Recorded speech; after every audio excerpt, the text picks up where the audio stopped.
Don't you worry, the clip's about to begin, but don't forget to subscribe. Or else, don't make me turn this website around. We're going to talk to Zach. Hi, Zach. Thank you for coming. Hey, how you guys doing? Oh, our screen went flat weird, but we just blacked out for a second. I can hear you.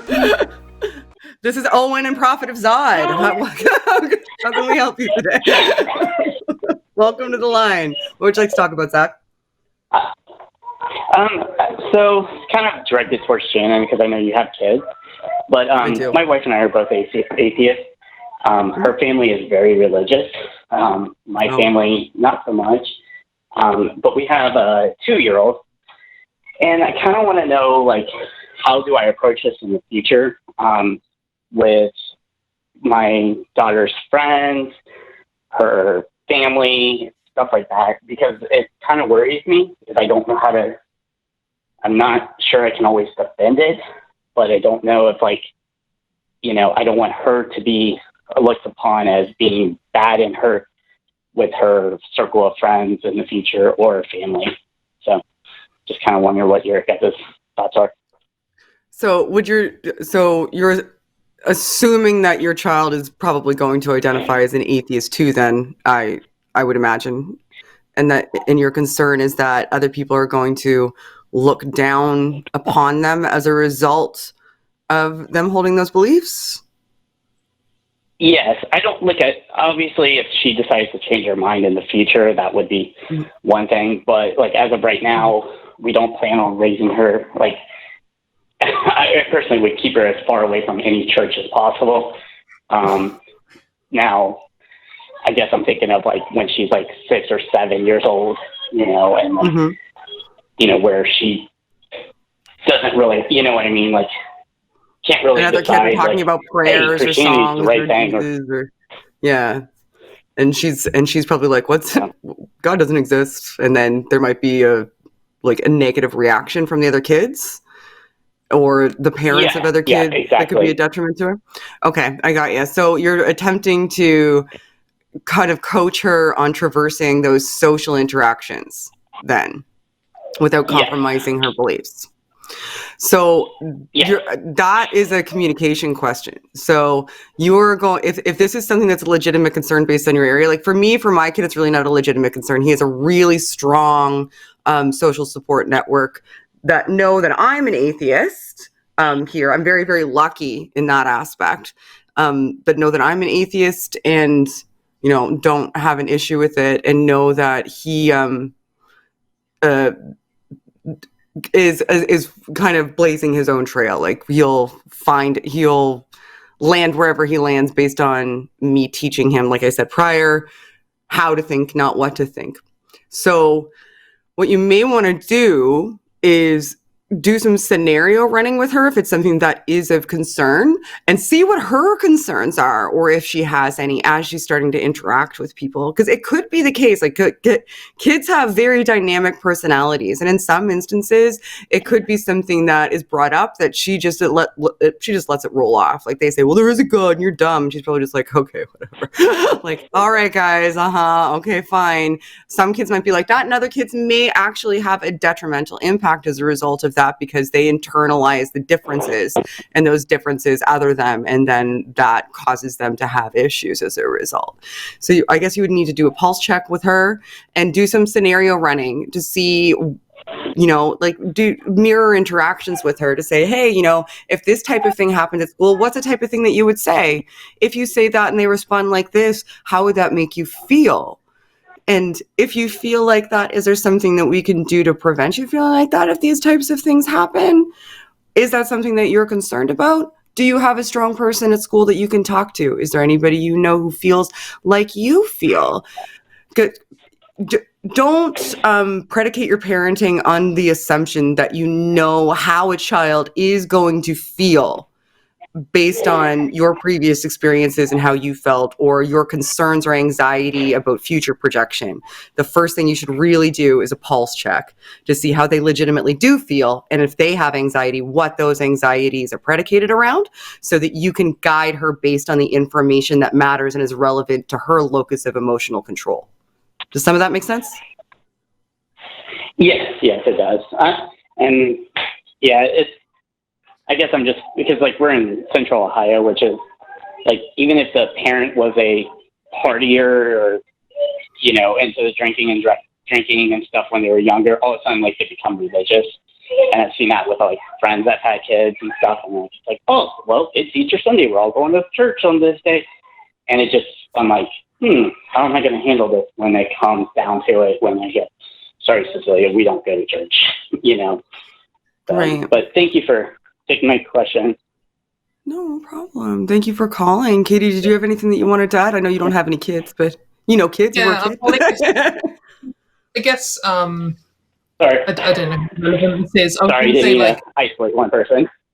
no, that's okay. I actually cut out for a moment there again. I'm furious at my internet this evening. It's been flaky.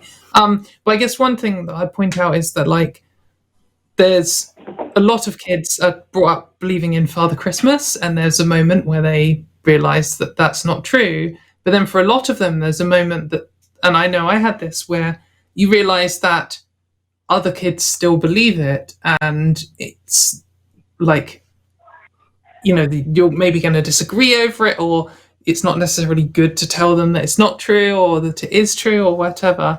And I have seen people explaining to kids, and perhaps I would explain to my kid, is like, you know, some people believe things that you don't believe, and it's not always best to argue about them face to face, and sometimes it's good to just let them have their beliefs. You know, if some other kid believes in God, then if they believe in Father Christmas, then just kind of let them. That might, they'll then understand if some kid gets in their face and like, no, Father Christmas is real, or, you know, no, Jesus is real, then they can kind of see that's kind of the same thing, and it's not a big deal if they disagree about it, because perhaps they'll grow out of it anyway. And yeah, I don't really know if that adds much, but that's the thought I had when you first said. Yeah, teaching them patience and empathy and understanding. We're also struggling with like my in-laws and stuff like that, because like I know what their views are, and even like my sister-in-law's boyfriend called out my wife on Instagram the other day, and it's just stuff like that we're struggling with. Spicy. That will come to light. I'm sorry? I'd said that's spicy. Don't worry. Yeah, it's difficult when it's family. I guess from like the overall like skeptic position, ideally your kid would be exposed to whatever religion and to your atheist position and be taught how to think, and would come to the truest conclusion. But that's kind of idealized a little bit, and it kind of ignores the emotional turmoil of doing that.